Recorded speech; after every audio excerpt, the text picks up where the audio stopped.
And Valentine? I thought she was dead the whole time. Oh, I didn't, because of that, like, one time where he was like, you're not actually gonna die. Yeah, trust me. I thought he told her that and then just killed her anyways. I was like, This book has created emotions. This is good. Yeah, I'm just confused. I'm gonna pass these out. I was like, these are outlines. It's just Romeo and Juliet. It's just Romeo and Juliet. Yeah. So it was so close to being actually Romeo and Juliet. I know. Seriously. wait. Okay. Romeo and Juliet, where like she poisons herself. No, I know that. They wouldn't Romeo with you. Morale. Maximilian. Oh, that's right. I was like, It was literally close to being Romeo and Juliet, though. Alright, my friends, while we're waiting for everybody to show up here, I'm going to go ahead and start because there's obviously lots to talk about in this book. But while we're waiting for everybody here, I just wanted to do a shout out to a book that I found. Any of you are familiar with John Hendricks? Okay, he's a graphic novelist. He wrote a novel about a true story about a plot to kill Hitler and a couple other things. But this one was recommended to me. It's called The Mythmakers, The Remarkable Fellowship of C.S. Lewis and J.R.R. Tolkien. And it is just delightful. So it's kind of in graphic novel format as well. But it goes through and outlines kind of their history together, their relationship, which we talked about a little bit. But I absolutely love it because it also goes through and talks about like what is a myth versus a fairy tale versus a fable. It goes through the hero's journey. It hits on so many of the things that we've talked about in this class. So anyway, it's not particularly cheap, but it's a $25 because it's a graphic novel, so lots of illustrations and color and things. But anyway, if you're looking for a delightful summer read, I highly recommend this book. I can post that too, but I just like, I gotta tell my class about this one. It's fantastic. Okay, we're gonna start, even though we are few in number. I think we'll have some people wandering in, or if not, they'll be watching the lecture. So I expected you to all come in a buzz, and you were, because that's what this novel does. So let's without further ado, let's dive in. And then we'll talk about papers at the end, okay? All right, so where we picked up is the chapter called Valentine. It's chapter 60 in your books. We left off on kind of a cliffhanger coming into this. This is Valentine talking to Maximilian, so let's look at some of these quotes here. Every morning, I take a spoonful of my grandfather's medicine. That is, I commenced with 1 spoonful, but now I take 4. Everything I drink afterwards seems to have the same taste. Nortier looked at his granddaughter questioningly. Yes, Grandpa, it is so. Just now, before coming to you, I drank some sugared water. It tasted so bitter that I left half of it. Nortier made a sign that he wished to say something. So, why is Nortier alarmed here? Because what's the concern? It doesn't taste the same unless it's poisoned. Yeah, it shouldn't taste like brucine, right? Like that's problematic, especially something like sugared water. Okay, so what's actually happening here? Her mom's trying to kill her. There's what? Her mom's trying to kill her. Her stepmother. Yeah, because we read ahead, we kind of know how that plays out, right? Why was she taking her grandfather's medicine to begin with? Why is he having her take this medicine? Become immune to be immune to the poison. To be immune to poison, yeah. At this point, he's kind of clued in, and she's no longer safe. Everyone else is kind of thinking she might be involved, or will. Her grandfather's watching out for her. So then we go on. She had scarcely gone down 3 stairs when a cloud passed before her eyes. Her legs became stiff, her hands lost the power of holding the baluster, and she rolled down to the bottom. Her arms stiffened, her head fell back on her chair, and she remained motionless. Okay. So at this point, Morel recalls Monte Cristo's words, if you have any need of anything, come to me, I can do much. And that's on 353. So Morel turns and rushes to Monte Cristo, tells him all that he heard about the poison with the conversation between Villefort and the doctor when he was hiding in the garden. Does Villefort know that Morel was there? Does he know that Morel's heard this conversation? No, this is going to become problematic for Villefort as well, isn't it? Hey guys, there's some outlines. There's some papers there that have outlines for your Monte Cristo papers. Excellent. Come on in. We just jumped in with Valentine going unconscious here. Okay. So Maximilian goes to Monte Cristo and tells him what has happened. How does Monte Cristo respond to him at first? Do you remember? He says Valentine is unconscious, and Monte Cristo says what? She'll be fine. That's a little bit later. What does he say at first? Do you remember? It's kind of like his family deserves this or something. He wasn't very empathetic at this point, right? He was like, well, in fact, we have the quote here. If God's justice has fallen on his house, turn away your face, Maximilian. They must submit to their sentence. Why does Monte Cristo not care that much at this point about what's happening? Because he knew it was going to happen. He kind of knew, right? He started it. Bruceine came into the house through Monte Cristo. Good. Why else is he not alarmed at this point? What is his relationship to Valentine? Does he really care, invested in her at all? No. No, he's not. Who is he invested in though? Maximilian. So what is it to me, replied Monte Cristo, but I love her, cried Morel piteously. Monte Cristo uttered a wild cry, which only those who can conceive who have heard the roar of a wounded lion. It's a pretty descriptive moment.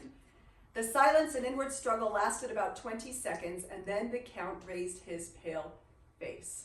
Okay, so that's a big change in Monte Cristo from moment to moment. Why does he go from not caring at all to suddenly caring so much? Because he loves Morel like a son, so like he knows that Valentine's death, if he does actually love her, it's like gonna be a big hardship on him. Yeah, just as much as he's sought revenge on his enemies, he's also putting just as much energy in protecting Morel and his family.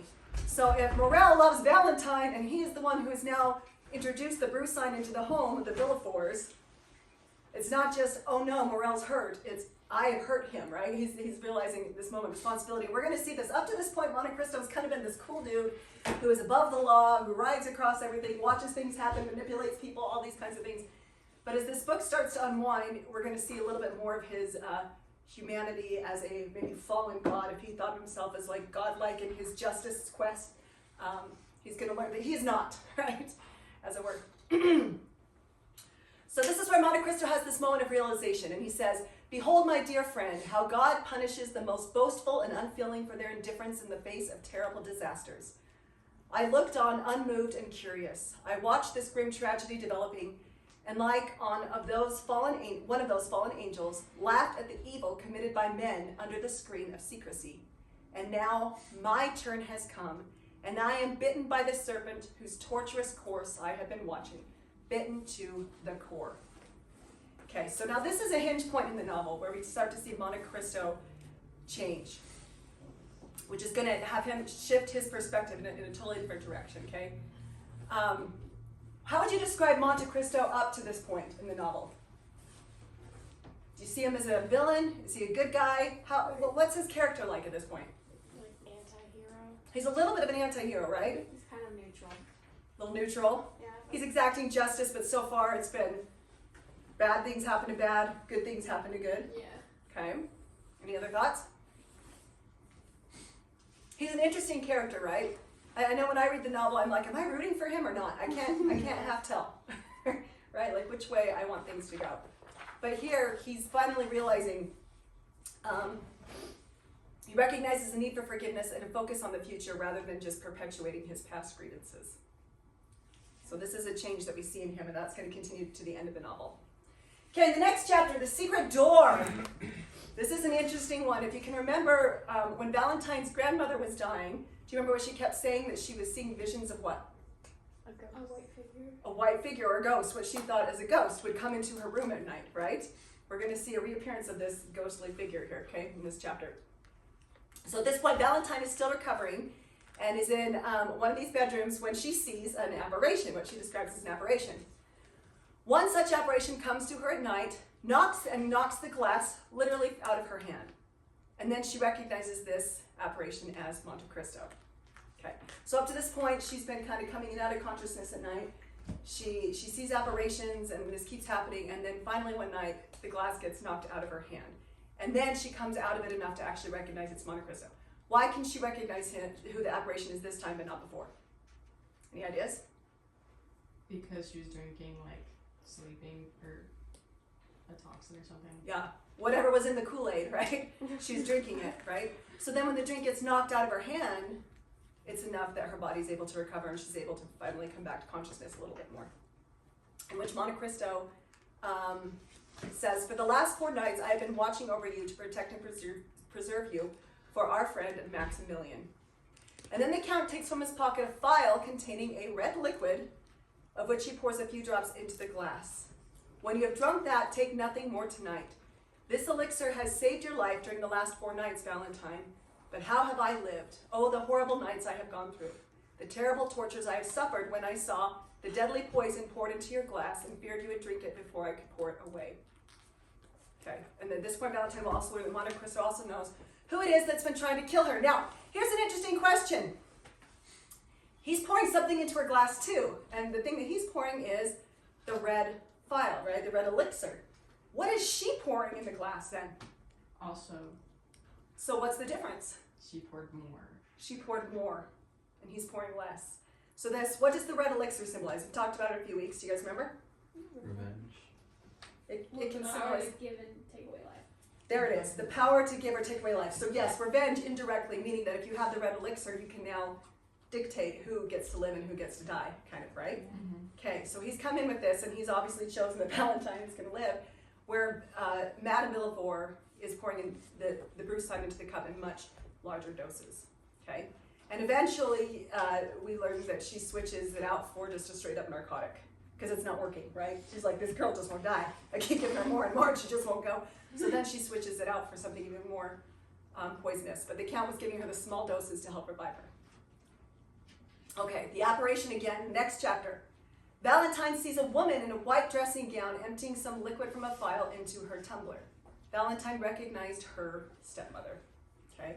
So she now understands who's trying to kill her. And Monte Cristo explains to her why. He tells her, well, he explains to her why, and then tells her, now this goes back to like, it works out okay, but this would make me nervous as a person, and maybe don't blindly follow people like this, but Monte Cristo tells her, you must have confidence in me. You must take blindly what I give you. That's a really great feeling when you're being poisoned left and right. Is that the front door that I heard, or is that? No, okay. You must trust no one, not even your father. Hey, come on in.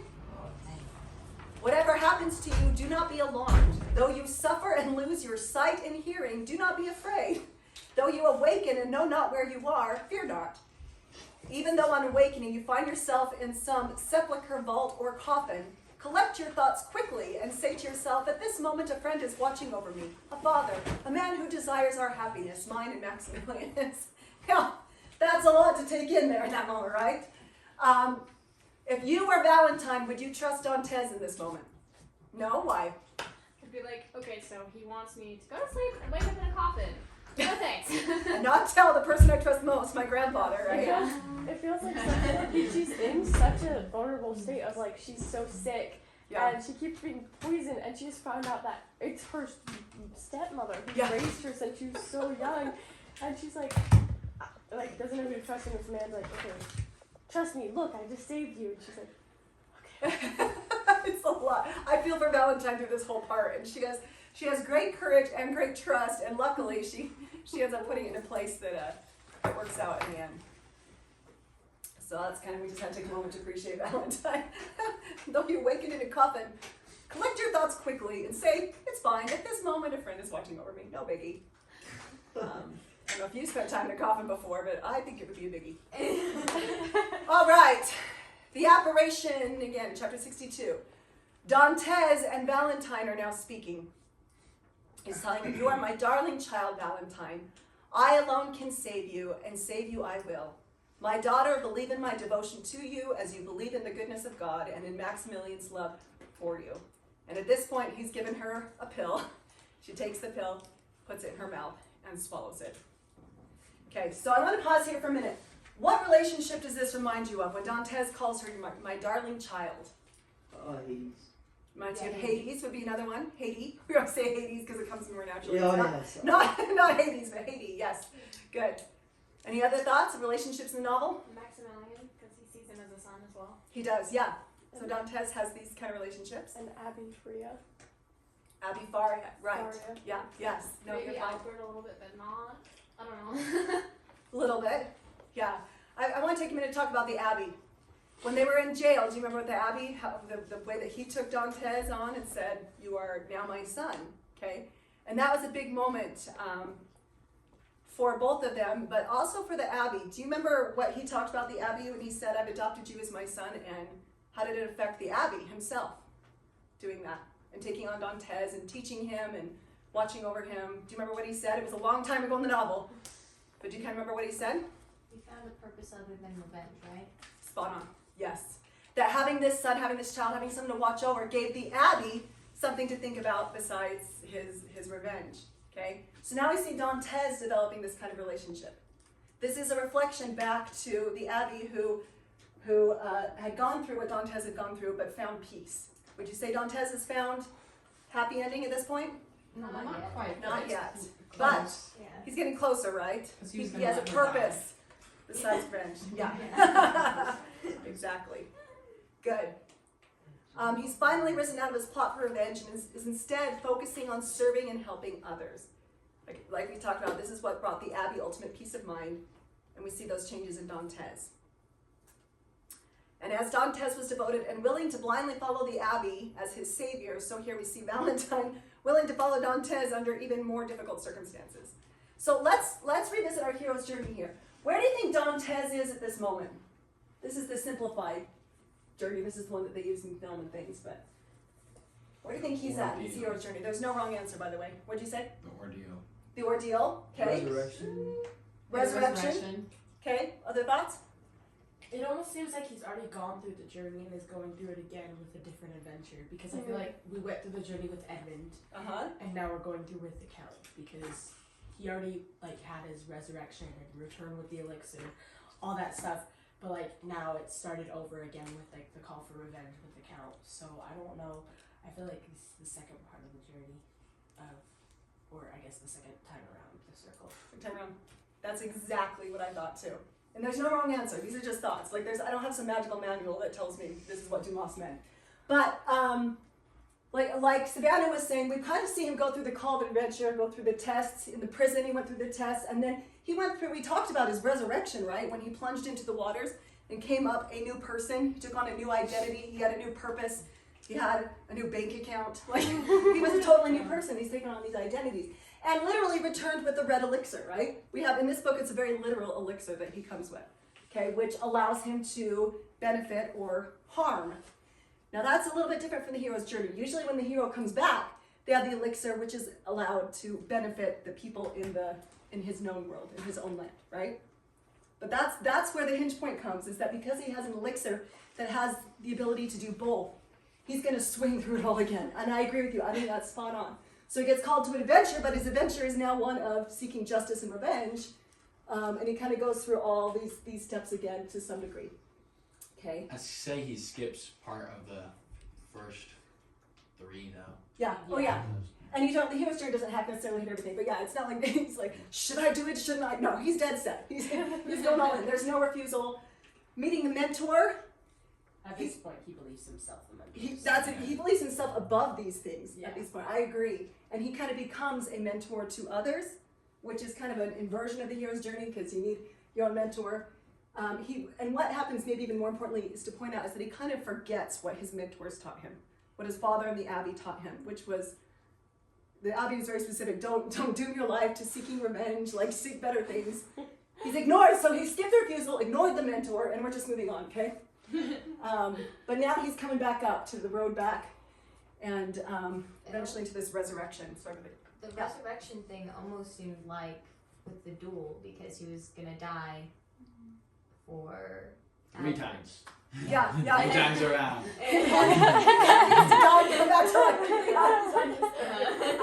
That would be funny to analyze this book, read through it, think, okay, how many times does he go through? Which he's kind of a character, and maybe this is relatable to us. He is a character who has his foibles and a hard heart and those things, very humanistic characters. He's not good or evil. He's both. Whew, okay, let's go 1, 2, 3. This week as I was reading, I kept being like, I thought he told Mercedes that he gave up revenge, but I forgot that he only promised to save Albert. And I was Yes. like, oh, okay. Yep, not quite there. Sad. Because he still loved Mercedes, right? For that one reason, Lydia. I was thinking, just as I was reading, I wondered if he could be a little bit of a sociopath because he still has emotional connections to things, but his views of right and wrong are very different from society at the time. Absolutely. I think anyone who puts himself above empathy and compassion and starts to say, I get to choose what happens to everyone, it's probably not in a good, healthy place. Yeah. So, it's good observations. I feel like he's in a position where he literally can't complete the hero's journey. He can't complete it because he's not a hero at this point. Mhm. He is one of the anti-heroes, and because of that, he's like jumping back and forth, but there's no way for him to complete it and have like solitude and peace.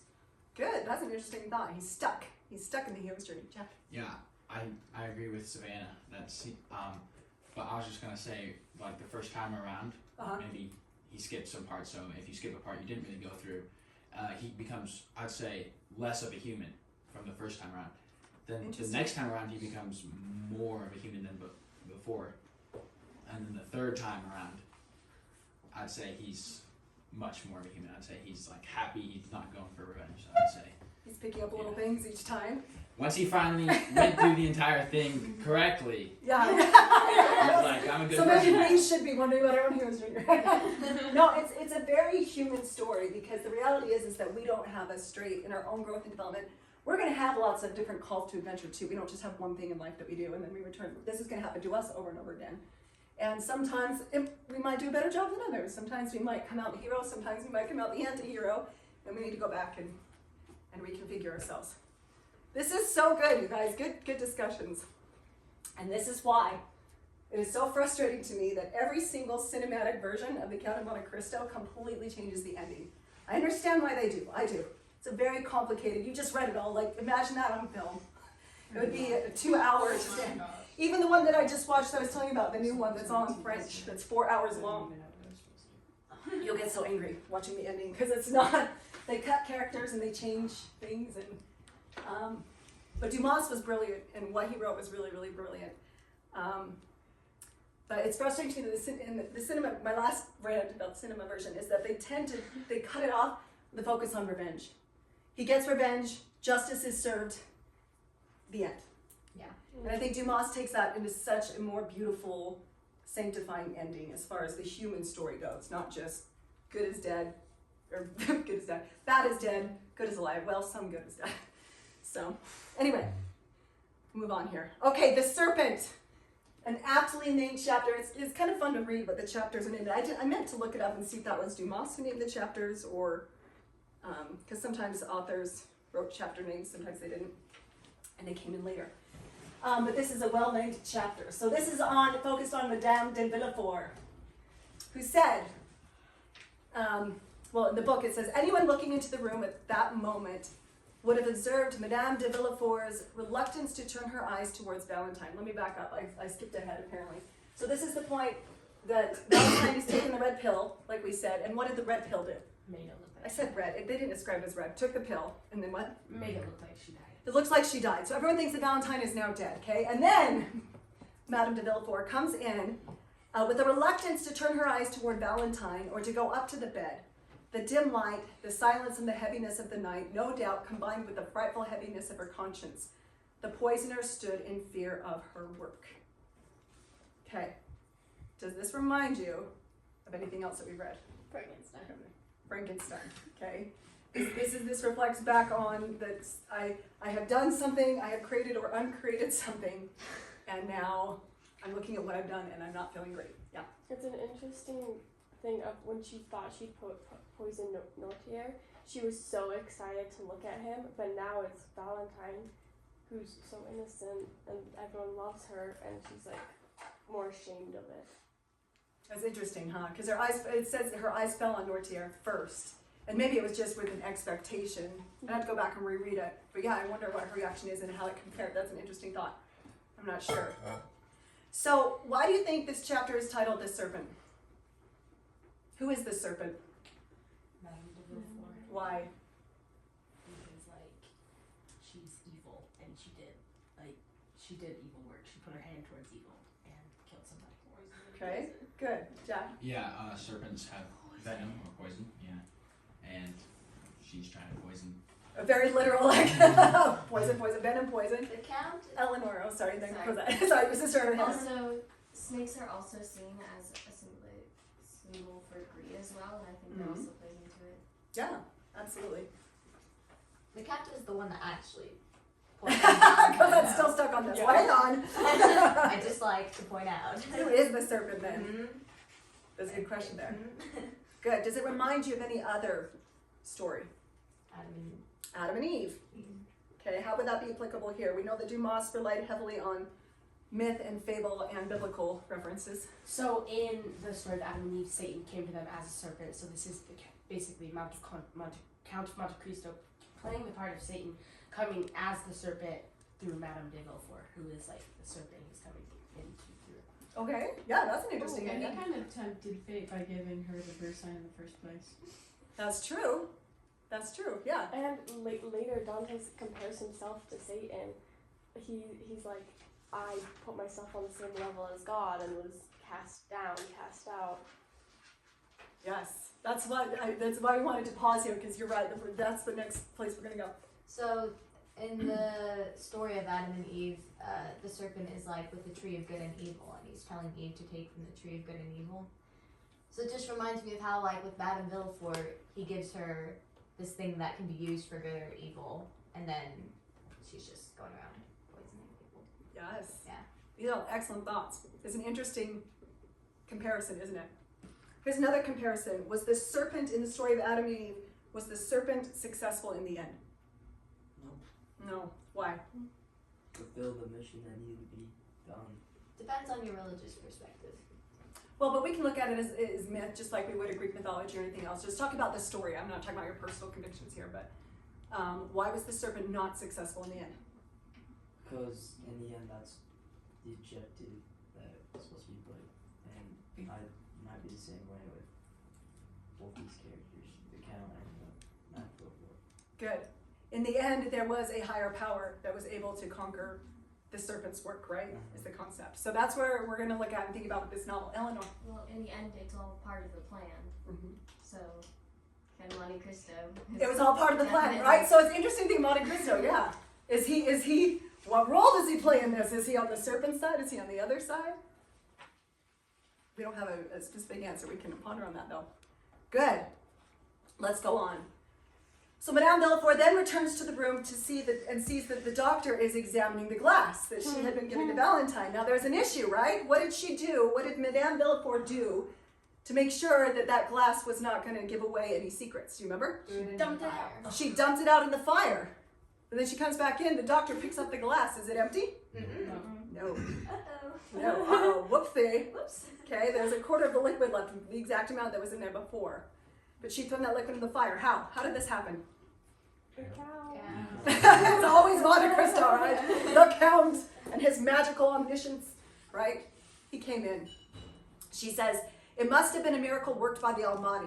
So the book says, must have been a miracle worked by the Almighty that notwithstanding all her precautions, there should be some trace left, some proof to denounce the crime. Okay? So here we see the serpent didn't succeed. Some higher power overcame, right? Which I talked about. The Almighty in this case would be Dantes, at least in regards to the glass. So this is where Villefort has sort of her Lady Macbeth moment. There is still some trace left, some proof to denounce the crime. Remember we talked about the reference earlier in the book that she was Dantes when he brought her the vial and compared her to Lady Macbeth. Huh? Out darn spot. Out darn spot, out darn spot. This is her darn spot. She couldn't get rid of that. She threw it out, but it came back to haunt her, right? And was left there by the very man who referred to her as Lady Macbeth in an earlier conversation, which is interesting. Okay, next chapter we get Maximilian, chapter 64. So, Maximilian is understandably upset. I always think of him, maybe you know these people. He's just very, very in love, very young, and very dramatic about it all. Okay, I mean, it's fair enough. The person you love just died, but there's kind of a. I heard someone saying, I thought the same thing. There's a little bit of Romeo and Juliet play that happens throughout this relationship and what happens, which we already know that Dumas is referring to Shakespeare in this novel. So this is part of that. Yeah. It was like such an overwhelming theme I noticed and it almost played out exactly like Romeo and Juliet, but the Count was the extra factor. Again, he was the friar or holy man that gave her the poison, but he was also... Only the letter reached Maximilian in time to make it so that he didn't die. Yeah. Right, which plays into his redemption, right? He could change something for good, something that we universally understand as man, woman in love, not able to be together, kill each other, kill themselves, right? Over it. And that's kind of almost how this plays out. Not recommended or advised. So, Morel, with some superhuman strength, which is a quote from the book, goes downstairs, picks up Nortier in his chair, and carries him up to see what has happened to Valentine. In the next slide, I have a picture of it, which is great. Look what they have done. Now here it goes. Look, Father, look. Why would that moment have shocked everyone in the room? So no, Maximilian likes Valentine. They don't even know that Maximilian loves Valentine, and here he is calling Nortier father. It's going to catch people off guard, right? So Morel addresses Nortier as father, catches Villefort off guard, and then the truth comes out about Valentine and Maximilian. And in this moment, it's worth noting Villefort's reaction. Villefort is a very interesting character. We talked about how Dantes, is he good or evil? He has this moment, that moment. Villefort, I would say, is not black or white either, maybe. He's a little more complex. So Villefort, attracted by the magnetism which draws us toward, such as has loved those that we mourn, gave his hand to the young man named Morel without asking any further explanations. So what's Villefort's reaction to Morel saying that he loves Valentine? Me too. Yeah. In that moment, he loved his daughter, who is now presumably dead, right? And so he feels a connection with Morel. So what do we learn about Villefort here in his character? What are your thoughts? Yeah, Jack. I think it's interesting because I wouldn't say he's a good person. I'd say he's still a bad person. Yeah. But even a bad person can love their family. And Good. he does love his family, and he lost his family. So it's just, he's sad, but he's still not a good person. So we see a human moment within a villain. Is Yeah. that what you're saying? I like that. Cosette. He kind of has this Edmund moment, I feel like, because Edmund was reluctant to distrust people around him that he appreciated. Uh-huh. And Villefort kind of saw his wife being a little bit, I don't know, a little bit dubious, shall we say. And he sees her looking like sketchy last time someone is poisoned, and he doesn't take any steps. Yeah. You know, like he knows Valentine is not murdering people. He knows his daughter, and he doesn't take any steps to prevent her or protect her at all. And so I feel like, and then he loses her and is about to lose everything else. So I feel like he's having the Dantes moment. Good. And what do we learn about Villefort's own pattern? What do you think about that? You talked about that he didn't, I mean, the doctors literally pulled him into the garden and said, dude, someone's murdering everyone in your house. Mhm. Like, Mhm. keep your eye on that. And he doesn't say anything. He doesn't do anything to protect anyone. Why? Well, he probably. Okay. Oh, sorry, Savannah. Anyways. It goes back to the beginning, like, thing that we learned about Villefort. His entire, like, idea of the world is towards one person, himself. And he knows that if he, like, calls this murder out in his house, then his name's gonna get dragged through the mud. And that's the same reason he tells his wife, he's like, go kill yourself. I don't want this to be a public display. I would rather you just die at our house and my name is not dragged through the mud. So again, it's all because he cares about himself, and that's all. And making sure that his name is still in a good place. Good. So we see that pattern continue. Sterling, did you have a thought? No. Oh, okay. Anyone else? Or move on? That was good. Okay. Let's go on. This is the awesome picture that someone drew. It's not like a chair. It's like the chair. He just dances up the stairs. I like Nortier, like, side-eyeing him. Don't drop me, dude. You can't say anything either. Leave the foot, guys. The foot. I know, it's so great. Oh, I just love that picture so much. It does in the chair. It does look like he's dancing. Light as a feather, Nortier. Okay. So we'll just go through some of the points. Here's some of the details that happen. Maximilian calls this out as murder and swears to avenge Valentine, the swoony man of the thing. He surprises Villefort by calling him out on the conversation that he overheard between Villefort and the doctor. So now Villefort's like, oh, bother. Yeah, Nortier then informs everyone that he knows who the murderer is, not just for Valentine, but for all the previous deaths, including the grandparents and then the servant who died, right? So we're four deaths deep now in this house. And then the truth of the murder is then revealed from Nortier to Villefort. And then Villefort tells the others to wait for 3 days. This is not a traditional way that a murder investigation goes. A priest enters named the Abbé Busoni, who has rented the connecting room, and Nortier seems to recognize him. We're going to swing back to that in a second. When they check on Nortier, they were greatly amazed to find him sitting in his big armchair in a peaceful sleep with something approaching a smile on his face. This is a man whose beloved granddaughter has just died. Okay, who is the Abbé Busoni? It's always the Count. Every single person that comes to it. It's the Count. It's really every character. Okay. Oh, I missed this. Is that Nortier is all like he told Nortier that she's not that. So you remember that they rented out the room Yeah. next door that had the connecting door. I just didn't To a know if priest, he yeah. had- Yeah. So yeah, this that's is what I that thought, priest. yeah. And then because the priest then takes Nortier aside and chats with him, then they all go back and everyone is, oh, Valentine's dead and all these things are happening. And when they go in to check on Nortier, expecting him to be upset, he's peacefully sleeping with a smile on his face. Okay, yeah. So at this point, it's assumed that the Count has revealed all, including that Valentine is not in fact dead. She's just taken some magical pill, and that she's going to be okay. Some Juliet-style drug. And how does Nortier recognize the Count? I assume that he, whatever mask he had on, he's like, it's me. Does a little reveal, a little peekaboo, I don't know. He says, I'm the Count at this point. He's like, of course you are. It's always the Count. So yes, Nortier is now in the loop. Okay, but meanwhile, we still have some people we got to take care of. Danglars' signature. We're done with Fernand is gone, right? So now we have Villefort and Danglars, okay? So at this point, Monte Cristo goes to Danglars and asks to withdraw his entire fortune, $5 million from the bank immediately, to which Danglars was, quote, terror-stricken. I'm going to go back here really quick, because the answers are revealed. Why is he so afraid that this guy wants to withdraw $5 million from the bank? Because He has to pay pay the hospital, right? He has some other bills, yeah. And then banks, if you've ever watched It's a Wonderful Bank Life, for debts. example, okay? If everybody goes to the bank at the same time and withdraws all their money at once, what happens to the bank? It collapses, right? It can no longer because the way that it works is that you put your money into a bank, it doesn't just sit there, it's being invested in other things. So if someone wants to pull all their cash out all at once, you've now lost all of your financial leverage and you collapse as a bank, okay? It's a big deal, okay? But legally he could do it. It was just he had this huge, remember he said, you can loan me any amount of sum, and a little conversation back in the meeting. Okay, so this is not good news for Danglars.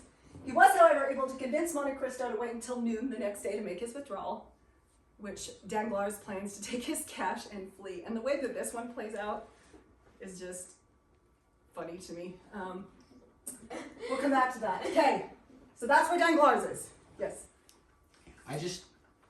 So the bank, Danglars was in a good situation before Monte Cristo came out, right? Yeah. No bills or anything?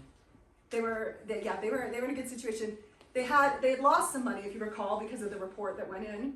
And then he's got this funny relationship with his wife where she's like investing too and kind of telling him where to invest. And we'll get to that too. That's part of the.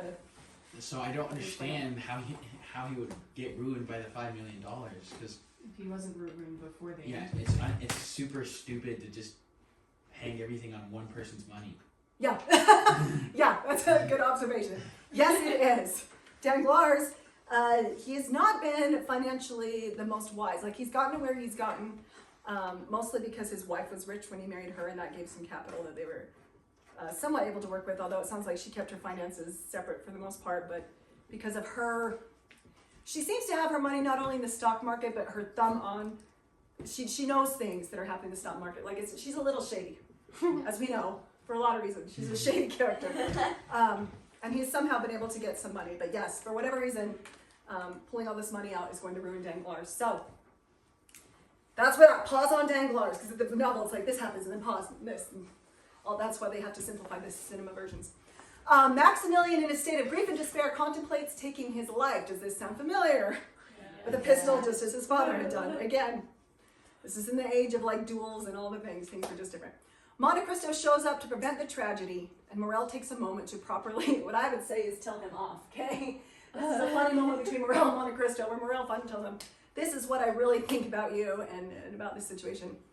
And then Monte Cristo responds by saying, I am the man who saved your father's life when he wanted to take it as you do today.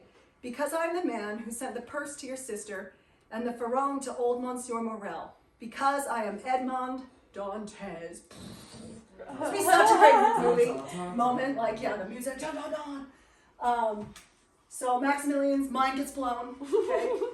this man, as it turns out, is the one who saved his father and saved his family, and whose, like, shrine they have set up in their house with the purse. And, wasn't a huge reveal to us, but you have to imagine for Morel, this is a big moment, okay? So that's how he finds out who Dantes is. So, at this point, Maximilian agrees to not take his life, but argues it won't be necessary because his own grief will kill him anyway. Young melodramatic chap. Monte Cristo reflects on his own moments of contemplating suicide and shares the advice that he wished someone had said to him. And this beautiful quote, live. The day will come when you will be happy and will bless your life. And he goes on to say, Maximilian, you whom I love as a son, does that not tell you that in grief, as in life, there is always a hidden future? And if I entreat, nay, command you to live, Morel, it is because I am convinced that the day will come when you will thank me for having saved your life. But for Maximilian, he says, but perhaps you have never loved. And I absolutely love his response. Child. You don't know what it is to love a woman. Please.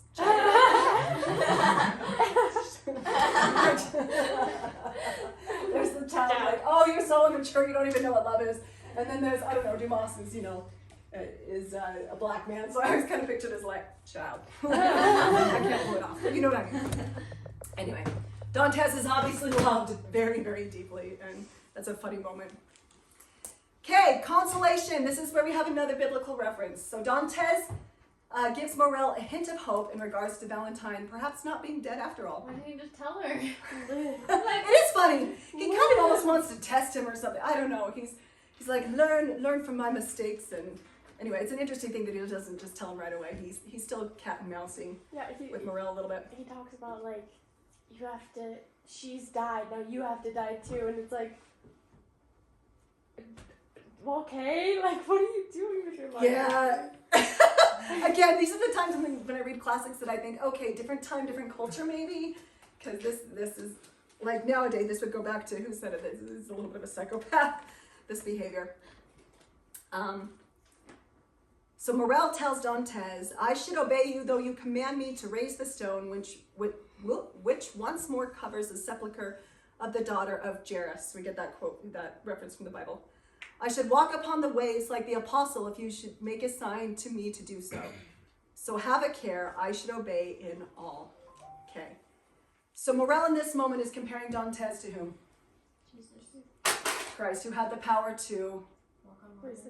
walk on water and raise the dead, which is of particular interest to Morel at this point, right? So in this moment, Morel is saying, Christ had the power to do this. Do you have the power to do the same? And will you? Which, now we get into one of the main themes of the book that is huge, but we don't really hit it till the end. Dantes replies, hope, my dear friend. Are you so feeble-hearted that you cannot give your friend a few days' trial? I have great faith in my promise. Do you know what the Count of Monte Cristo is capable of? Do you know that he has faith enough in God to obtain miracles from him, who said that with faith one would remove mountains? Well, wait for the miracle of which I hope. It is 10 years ago today that I saved your father when he wanted to take his life, which is just a nice little coincidence for a literary moment. 10 years ago today.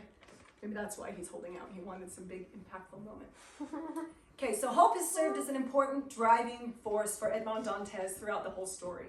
It was what got him through prison.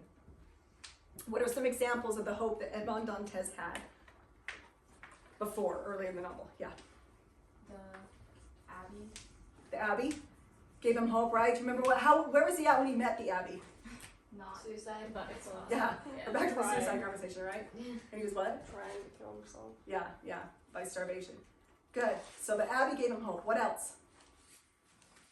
Revenge. Good. Revenge gave him hope. The treasury. The treasure gave him hope. Mercedes. Any other thoughts? Father. His father. Yeah, because he didn't know his father was dead then, right? Hope of seeing his father again and seeing Mercedes again. Good. So he has experienced a lot of different types of hope, right? And now he's telling him to have hope. it fueled his plans, his patience, his revenge, his justice, and it will also fuel his eventual redemption. So without hope, you have no Count of Monte Cristo. You have no book, you have no plot, just a man who gave up in prison, right? So even though it wasn't identified maybe as much early on in the novel as being a major theme, it's kind of interesting that Dumas talked about hope in a roundabout way. And now here in this moment, they're saying, have hope. That's what got me through everything. This is a major identified theme that Dumas is circling into. Okay, let's go back to the Danglars now, because it gets like a soap opera. So separation. So Danglars has decided he's going to take his money and beat it, get out of town. And he writes a letter to his wife, which he titles, Madame and Most Faithful Wife. Now the funny moment is she's reading this letter out loud to whom? Do you remember? Debray, who is her the fair counterpart, right? And did you notice that Debray kind of like looked at her funny when she read that? She just like wouldn't look at him and kept going. When you receive this letter, you will no longer have a husband. Oh, you need not be alarmed. I shall be traveling along one of the roads which lead out of France. And he talks about their daughter, Eugenie, that he'd be traveling along one of the same roads as Eugenie traveled along. So let's catch up, because this abridged version just kind of drops the story with Eugenie. Remember, she was supposed to marry Cavalcante, who was actually the illegitimate son of Villefort and Madame Danglars. Okay? That whole thing blows up. And Eugenie ends up just randomly cutting off all of her hair. That's an important detail that I would like to point out. A rebellious woman cuts off all of her hair. And then she runs off with some musician. Oh. She runs off with like her maid servant because she wants to go be an artist. Yeah, it's kind of like join a her maid circus type servant situation. is really good at music, so they're planning to make a living that way. Yeah. And they meet Cavalcanti where they're staying actually. Oh, do they? Okay. Yeah. I didn't remember that detail. And Good. He gets arrested. Yeah. He gets arrested, but then he gets out of prison, right? I don't think I made it that far, but Okay. yeah, think- it was a really elaborate arrest. He tried really hard not to get caught. I think if I remember right, he ends up getting out towards the end, and that's all we ever hear of him. Like, we never did. Oh yeah, I kind of was on his side after that elaborate thing. Like, he was trying so hard, I was like, he kind of deserves that. Yeah, that's funny. Yeah, what did he do? He escaped prison in the first place and then pretended to be under Cavalcanti when his name was like Benedetto. He's kind of he's not a real straight shooter guy to begin with before he gets involved in all this drama. Wait, Danglars? No, the Cavalcanti. The Benedetto is his real name. He's the son of Villefort and Madame Danglars that Villefort tried to bury alive when he was a baby. Oh, And yeah. then he comes back. Oh, is this in a different story? This was Well, this is in the unabridged version. We talked about it a little bit a few weeks ago, but yeah, that's the whole was left out. Anyway, that's what he Wait, is. and Monte Cristo isn't on his side? Just leave Cavalcanti? I thought Monte Cristo like helped him. Well, he kind of. So that relationship is interesting because he kind of uses Cavalcanti more as like a pawn in his game. I wouldn't say that he's particularly good to Cavalcanti, but I wouldn't say that Cavalcanti's intentions are necessarily great either. There's like a lot of relationships because which one of Monte Cristo's servants is the one he has to catch the lion? What's his name? He has to catch the. Ali? Oh, the Ali, the horses. Is that what you said, or what did you say? Oh yeah, the horses. Yeah, the horses. It Yeah. might have been Ollie. I don't know. One of his Yeah. servants is like the one who found the baby and then. Yes, like, and his adopted him sister- as their son. Yeah. And the sister wanted to raise it, but then they lost him, and so he went to jail. Also, at the same time that what was the drunkard's name? Oh, the Catarus. Catarus also yeah. went to jail yeah. with him, and then they both escaped jail kind of together. But then Cavalcanti got the bigger, like. Fortune because Monte Cristo pretended to be like the abbe or some random like And lord. here- There was like a lord thing that he also pretended to be. Yeah. Lord Wilmore. And this is what happens when we go from a 1,200-page novel to 450. Yeah, and then we there was learn like these kinds of this stories. whole affair with Cavalcanti and Catarus because Catarus started like being like, "Hey, we're friends. Give me money."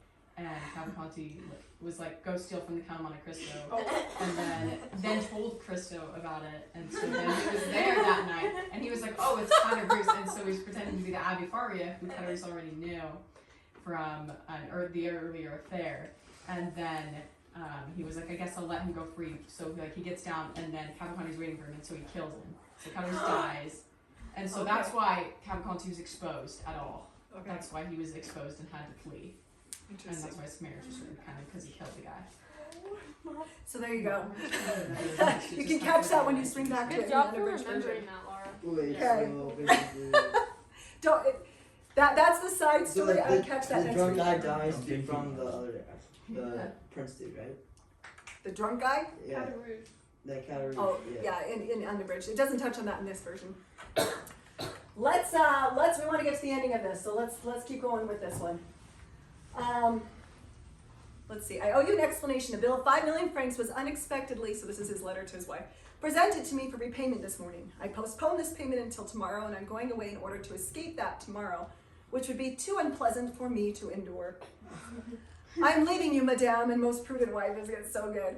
And my conscience does not reproach me in the least at doing so. You have your friends, and to complete your happiness, the liberty that I hasten to restore to you. In other words, I don't want to be married anymore, so take your freedom. Through no fault of my own, I find myself a ruined man. You, madame, have only sought to increase your own fortune, and I am convinced that you have been successful. I leave you then as you were when I married you, rich, though with little honor, which is such a dig at her relationship with Villefort. Farewell. From today I also shall work for myself. Accept my gratitude for the example which you have set me and which I intend following. Your very devoted husband, Baron Danglars. Okay. That's crazy. So how does Danglars feel about his wife in general? It was a transaction this whole Content. time. Yeah, there was not a lot of love between those two, was there?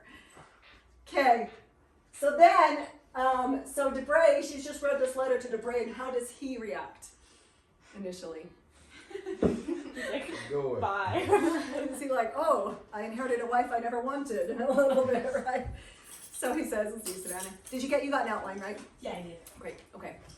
I am free forever, added Madame Danglars with the same tone of entreaty.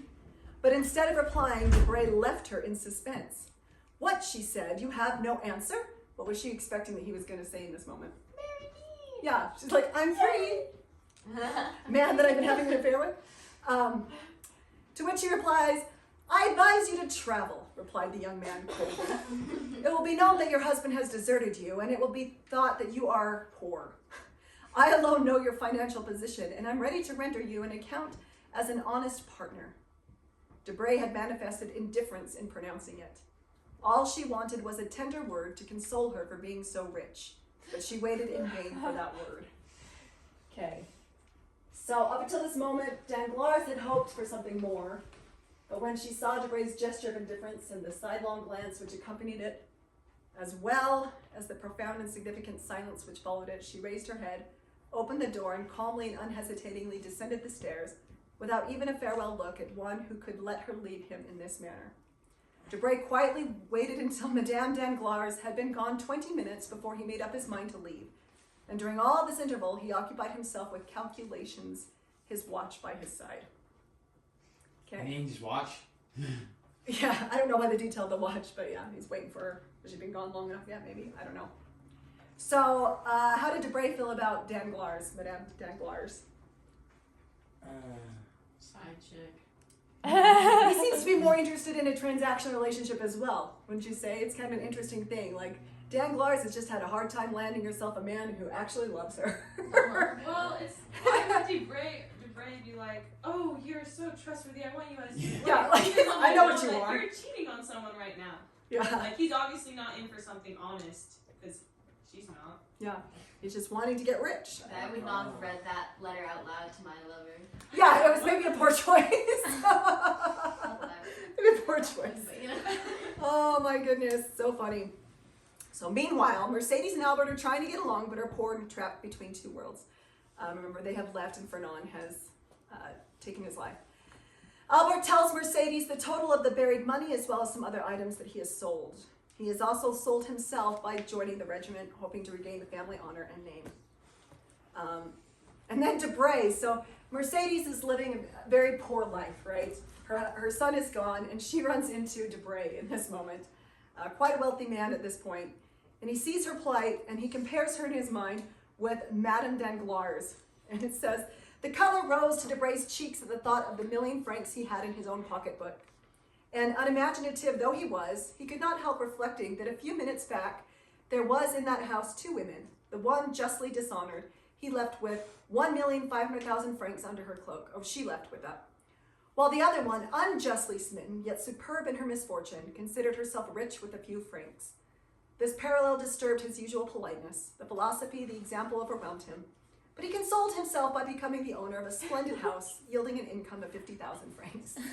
So what does Debray do when he sees this woman in need, this former friend of his? He's like, good thing that's not me. Yeah, he's thinking, well, not my problem, right? That's unfair. That's, Oh well. that's too bad. Yeah, that sucks. What a so lovely bad house. for you. I will see if it's for sale. Yeah. So Debray shunned not one but 2 women in that process. One who trusted him and thought he loved her. The other one who was in financial need. But in both cases, Debray did nothing. It was like she was just like downstairs or something, and she didn't even do anything. It was just like, yeah, she's poor now. Yeah. She broke. Moving on. Yeah. So Debray, what a great character, huh? Okay, next, the judge. We get to the last couple of chapters here. This is the big moment where Villefort is going to confront his wife. Ooh, you feel it already, right? Like a little sick inside. Villefort sends their son Edward to go play in another room so that he may speak with his wife. Madam, where do you keep the poison you generally use? He just comes right out with it. But you gotta love Villefort for that. He doesn't beat around the bush. He's like, I need to talk to you. Where do you keep the poison? Like, catches her. Whatever are you saying? Cried Madame de Villefort, clasping her hands. I would do that too. Yeah. What? I have known that there was a poisoner in my house, and since the death of Valentine, there has been no doubt in my mind, or in that of others. Thus your crime, known by 2 persons and suspected by many, will be made public. I do not speak to you as your husband, but as your judge. Now, if you remember Villefort's background, he is what by profession? For his name. Magistrate. He's I heard so many answers. Magistrate. A prosecutor, yeah. So this is his job. This is literally what he does. And he tells her in no uncertain terms that she belongs on the scaffold, and then asks again, where is the poison you generally use, madam? No, you could not wish that, she responds. She started to catch on. What I demand, madam, is that justice shall be done. My mission on earth is to punish, he added with a fierce look in his eyes. Oh, forgive me, let me live. Remember that I am your wife. You are a poisoner. Okay. Dun, dun, dun. So this is kind of Villefort's having his Javert moment. Justice must be done. You have done wrong. Wrong is wrong. Right is right. There is no in between, which is ironic for Villefort to even be suggesting. So what is Villefort suggesting that his wife do? Kill herself. Commit suicide. So what do you think of his actions here? Are they justified? Is this the right thing? What do you think? See, it's a little complicated. What are your thoughts? It's gray area. It's a gray area, okay. It's selfish again because he again doesn't want to dishonor his family. Like this would be a huge public affair, but then she does deserve to be punished. But then it's like the kid and like Edward, and so Who's not even in Villefort's mind at this point, right? Like he's not even suggesting that. Okay. Do you think this is Villefort giving his wife some sort of mercy? Or do you think this is him No. exacting a bigger revenge? Yeah, big revenge. Big revenge. Well, the scaffold can't be fun. And she'd be mocked the whole time. Everybody would know. This way she just kind of fades away. Although, if my husband told me to kill myself, I just would also not appreciate that. Yeah, it's not. yeah. Also, if she was on the scaffold, I feel like that would also bring shame to her son, which that is her main. Her thing. whole everything that she does, right? So it's kind of just like an ultimatum. It's like not as much mercy, just like you can pick between these. I'm offering you one or the other. But one way or the other, You- this is happening. you're- Yeah. Yeah, This Eleanor. part reminds me a lot more of her being kind of like snakish. Uh-huh. Because like at first I was like a little bit like, oh, I feel kind of sorry for her. But then I was like, oh wait, why am I feeling sorry for her? Like, she did try to poison a lot of people. Yeah. And then also, I think it's funny that how changed, like, how flippy she is. Because, like, she literally tried to poison him. She's like, what? No, you can't want me to go on the scaffold. You're insane. You're my husband. She's an interesting character in this book, isn't she? She's one, because like we said, we see a lot of like kind of human moments even within the villain, and villainous moments even within the heroes. But with her, it's kind of like... Not with the women, though. Women are all good or all bad? Yeah. Very typical, right? Women are archetypes and nothing more, no. Okay, let's get through the rest of this and make sure we hit the end. So suddenly he said to himself, Villefort has regrets, right? He leaves the house, he's going away, he's thinking, done, and then he realizes that woman must live. She must repent and bring up my son, the sole survivor of my unfortunate family. She loved him. It was for him that she committed the crimes. One must never despair of the heart of a mother who loves her child.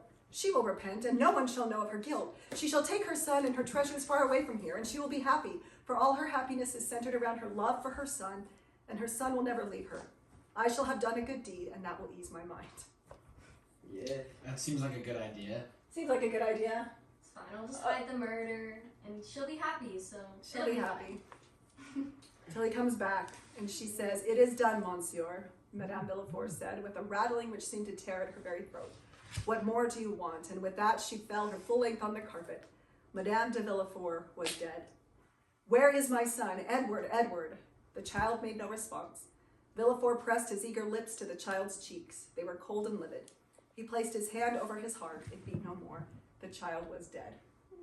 This is like the most heart-wrenching, because Edward, I mean, he was a pretty snotty kid, but other than that, he was an innocent kid, right? Yeah. Like, did not deserve this. Wait, did Villefort? No. Madame Did Villefort she kill poisoned her son. Yeah, she went out with a bang. I And we're going to read her letter. So this is the letter that she left right here. "You know that I have been a good mother, since it was for my son's sake that I became a criminal. A good mother never leaves her son." Ew, it's just like psychopath. Good mother. Such a good mother. Yeah, really, really awful. I would hate to have this person as my mother-in-law. Yeah, it's good to not have a poisoner in the family. Yeah. A heart-rending cry escaped Villefort's breast. It is the hand of God. He, who had never felt compassion for anyone, decided to go to his father, Abbé Nortier, so that in his weakness he would have someone to whom he could relate his sufferings, someone with whom he could weep. Chip Nortier's not sad or anything, because Yeah, Nortier He is knows. alive. Nortier, Boom! Not nice. Let's go on to that moment. Let's So, take the kid with her. That's what Nortier is. instead of finding comfort to Nortier, he finds Dantes is there. Ah! There's a lot of whiplash for Villefort, you gotta admit, in this moment. Dantes says, "You condemned me to a slow and hideous death. You killed my father. You robbed me of liberty, love, and happiness. I am the ghost of an unhappy wretch you buried in the dungeons of the Chateau d'If. I am Edmond Dantes." Okay. Unfortunately, Edmond doesn't quite get the effect he was hoping for. He said, "It's me. I am Edmond Dantes. This is what he's been doing to everyone." But then Villefort goes, "Look, Edmond Dantes," said Villefort, pointing to the dead bodies of his wife and his son. "Are you satisfied with your vengeance?" Monte Cristo turned pale at the frightful sight. Realizing he'd passed beyond the bounds of vengeance, he felt he could no longer stay. "God is for me," or no longer say, "God is for me and with me." With an expression of indescribable anguish, he threw himself on the child's body and, rushing him into Valentine's room, locked the door. You took the kid with him? And Yeah. he even, I don't think even still Villefort knows who he is. Because he keeps being like, "You ruined my life. You ruined my life in this specific city at a specific time." And Villefort's like, and then he's like, and he's like, "I am." And Villefort's like, "You are?" He's like, "Dantes Edmond." He's like, "Dantes Edmond." Oh my gosh, it's you. So you think Villefort maybe didn't even Yeah, know he who he like was? does not. I mean, Villefort's got a lot going on. I know. He's like, I wouldn't remember Edmund. This might not be the He's moment. like, "Who are you again?" He's like, "You ruined my life." Well, yeah, look, that Edmond guy. Dantes. Did you never let down? Yeah. So Edmond rushes Edward into the room. Why? Have another Frankenstein moment there. Have a Frankenstein moment. Any other thoughts? Bring him back to life. He's hoping he can do something, right? That he can bring him back to life. Doesn't go successfully. Okay. So now Edmund, as though fearing the walls of the accursed house would fall and crush him, he rushed into the street, doubting for the first time whether he had the right to do what he had done. For the It's a first good question to time. ask yourself, Dantes. On arriving home, he met Morel and said to him with a smile, "We leave for Paris tomorrow." "Have you nothing more to do here?" asked Morel. "No," replied Monte Cristo, "and God grant that I have not already done too much." Okay. So here we see a change in Dantes. Do you think that it had to go this far before Dantes could realize the error of his ways? Maybe. No, I feel like he definitely. For him, yes. Oh, for For him him, to maybe? realize, yeah, no, because he would have to like take it a step too far in order to realize, hey, I shouldn't be doing this. If Edward had lived, do you think Dantes would have had this moment of recognition? Probably not. I mean, innocent people have already died, right? Like even now, he's not really saying, I shouldn't have done that. He's saying, Yeah, "Ooh, he's I just might have done a realizing, little like, bit too Maybe I much." shouldn't play God anymore. Let's look at this. Yeah. Yeah, it is. There's like maybe a moment of recognition, but he's still a little between the two. Yeah, I think it, just like talking, I think that what changes it is it's a child. It's Interesting, yeah. because there's so much talk of like he like adopts so many people. It's like my daughter, my son, to so many people, and he talks about Macbeth to Lady Villefort, but then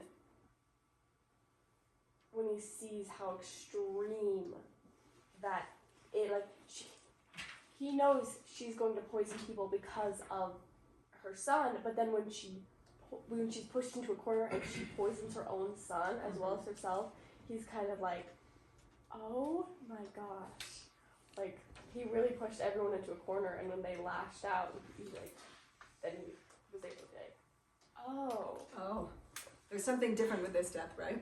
yeah. I think you might be on it, maybe the child factor, because I don't know. I'm like, this isn't the first innocent person.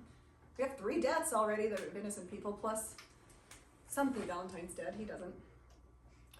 Cool, so now he's decided he's going to leave. Then, with arms crossed, Dantes contemplated for a long time this modern Babylon, which inspires the poet, the religious enthusiast, and the materialists alike. Bowing his head and joining his hands as though in prayer, he murmured, "O great city, in thy palpitating bosom have I found what I sought. Like a patient miner have I dug out the very entrails to root out the evil. My work is accomplished, my mission ended, and now thou canst hold neither pleasure nor pain for me. Farewell, Paris, farewell." Okay, so he has accomplished the work he set out to do, but he's maybe his conscience is struggling with this one a little more. Okay, and then we get to this great quote. He turns to Maximilian, and he says, "The friends we have lost do not repose under the ground," said the Count. "They are buried deep in our hearts. It has been thus ordained that they may always accompany us. I have 2 such friends. The one is he who gave me being, and the other is he who brought my intelligence to life. Their spirits are ever with me. When in doubt, I consult them, and if I ever do anything that is good, I owe it to them. Consult the voice of your heart, Morel, and ask it whether you should continue this behavior towards me." Okay, because Morel's upset. So who are the 2 friends that Dantes speaks of here? His father and the Abbey, both who have passed, okay? This quote here, "The friends we have lost do not repose under the ground. They are buried deep in our hearts. It has been thus ordained that they may always accompany us," is one that is often referred to in moments of grief or difficult moments, and is one that I would turn back to when you need it. All right, the departure. Mercedes and Dantes meet again. This final moment, and I know you're reading it and you're just hoping it's going to look one way, and then it doesn't. Yes? This is, I kid you not, anytime anyone talks about Monte Cristo, the most common comment is, "It was such a great book, I hate the ending with Dantes and Mercedes. Like, why couldn't they just end up together? Why did they not end up together?" So we're going to talk about that in our last few minutes, okay? He says, "Madame, it is no longer in my power to bring you happiness," said the Count, "but I offer you consolation. Will you deign, it should be deigned to accept it from a friend."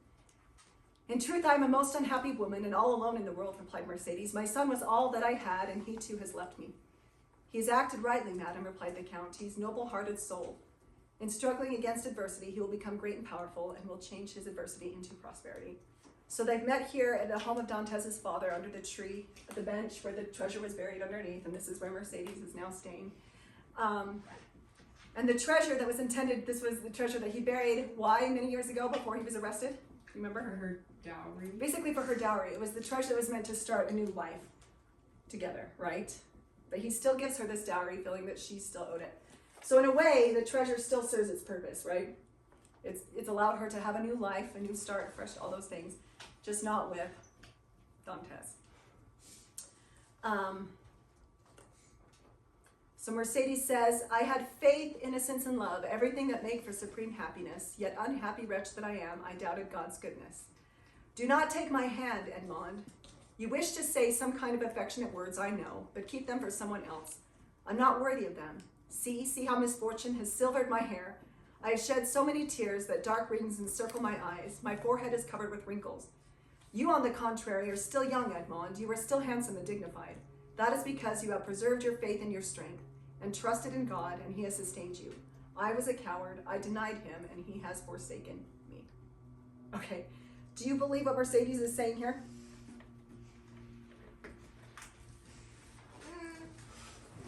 Why I am I know not? what she's thinking her sin is here.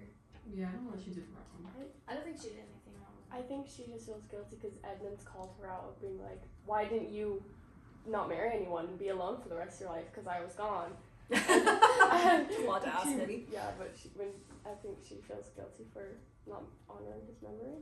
Okay. Maybe. Yeah, good thought. But Eleanor and then Cosette. this reminded me of Adam and Eve, like Uh-huh. her as Eve, kind of, she feels like she's sinned. That's an interesting comparison. Yeah, I like it. This quote specifically. Okay. She's definitely become a fallen woman who can age. It's so funny because she's like, you're so young and handsome. I'm like, isn't he older than you? Like, It's interesting. Go ahead, Cosette. I don't know why she feels guilty, because even when Edmund came back and she found out about her husband being an awful person, like, she leaves him with the kid. They leave their entire lives. Mm-hmm. And their inheritance from him, which they donate to charity. Right. That's what we call. Like, I don't know. I don't think she's did anything wrong there. Maybe it's a mindset thing for her. Okay, yeah. So it's interesting because she feels guilt. I love that she's like, and I'm old now and you're handsome. People age, it's okay. Women are always their own harshest critics, aren't they? Okay, we're going to come back to Mercedes and her thoughts here. Let's read to Dantez's response. No, Mercedes, said he, you are good and a noble woman. I have offered the sacrifice of my life and my lifelong project to you. The first part of my life passed away amid terrible misfortunes, cruel sufferings. Then I was suddenly restored to fresh air and liberty and became the possessor of a large fortune. I could only conclude that God had sent it to me for some great purpose, as a sacred charge. From that time, I did not experience a single hour's peace. I felt myself pushed onward like a cloud of fire, sent from heaven to burn the cities of the wicked. I made myself into a vindictive, treacherous, and wicked man. Okay, that's a moment for Dantez. I have reached my goal. Woe to those I encountered on my way. Okay, so Mercedes and Dantez are having these very real, raw moments. Mercedes is like, I'm old and I feel bad. And Dantez is like, well, I thought I was doing God's work. Turns out I'm a wicked, awful person. Okay, so they're gonna have this moment. And then finally, enough, Edmond, enough, said Mercedes. Now bid me farewell, Edmond. We must part. I need nothing for myself. I live, as it were, between two graves. The one is that of Edmond Dantez, who died many years ago. Ah, how I loved him. The other grave belongs to the man Edmond Dantez killed. I approve of the deed, but I must pray for the dead man. All I am fit for now is to pray. My will has been swept away by the storms that have raged over my head. I am as helpless in God's hands as a sparrow in the talons of an eagle. Okay, and they don't end up together. Do you think that was the right or the wrong call, or why did they not end up together? Why did Dumas choose to write it this way? I think Dumas had an unfortunate relationship. Okay, I think this is a reflection of something he Yes. experienced. Young love that just never came to be. Yep. That's an interesting theory. I Hazel? feel like it would be kind of unfulfilling if they did get together Okay, why? because when they were so young and they were so happy, it was such like an innocent and beautiful relationship. But it's been like 20 plus years of pain and horrible acts by Edmund and by her husband. Mm-hmm. And like unknowingly she's hurt people too. And it's just like there's been too much. This relationship at all and any kind of romance, it's such a tragedy because there's no saving it. Even they're both free, they both clearly still care for each other so much, but it would be the wrong ending for them to end up together. Saying that this person and this person are too broken to go back. Good. Let's do 1, 2, 3. Ladies, want to weigh in here. I think it's stupid for them not to get together. Because here's the deal, okay? Edmund alone, Mercedes alone. They both spent their entire lives being like, oh, my other person that I've just been separated from. And it's like, yeah, you both made some mistakes, mostly Edmund. I don't know about Mercedes. But now there's nothing, like, they can get married and they have a shot at being happy together, and that's all they've thought about their entire lives, and they're like, no, like, we have to be apart, and it's like, you're gonna just be miserable apart, because I feel like it's a self-punishment is what they're doing at this point. Yeah. I don't feel like they're splitting up because it would make them both happy or it would give them resolutions. I feel like they think, I'm a terrible person and I deserve to be unhappy for the rest of my life. And so because of that, they're like, I'm not going to spend the rest of my life with the person I'm in love with and I've always been in love with. Instead, I'm just going to be miserable because that's what I deserve. So and I think it's stupid. Just marry the girl already. Good, excellent thoughts, Laura. So I think realistically that kind of makes sense that they'd get together like in real life if Yeah. they wanted to do that for him to have a happy ending. But like as far as a book goes, I don't think Dumas could have made them end up together because that's not what the book is about. Okay. I think obviously like the readers wanted that, but then it would have distracted from what he was actually trying to say instead of just because once the happy ending goes, you feel like it's resolved. And you don't really think about the path it took to get there. Mm-hmm. Because now that it goes unresolved, you say that's because Edmund, you can't have a happy ending because he didn't take the right path to the happy ending. Mm-hmm. And so his actions have to lay with him for the rest of the book and his life. And I mean, it doesn't make as much sense for Mercedes to like be rejecting him because she's like, oh, well, I was so horrible. Like she wasn't. But if maybe that was the only way he was like, they both agree that they can't be together. Because obviously Dantes might have wanted it, so maybe if she had turned him down. Yeah, I think it's excellent thoughts. That it allows us to continue to reflect on the brokenness that if they were happily ever after, we might not be able to have that. What does Mercedes represent as an archetype? She started as the innocent, didn't she? She's the innocent, yeah.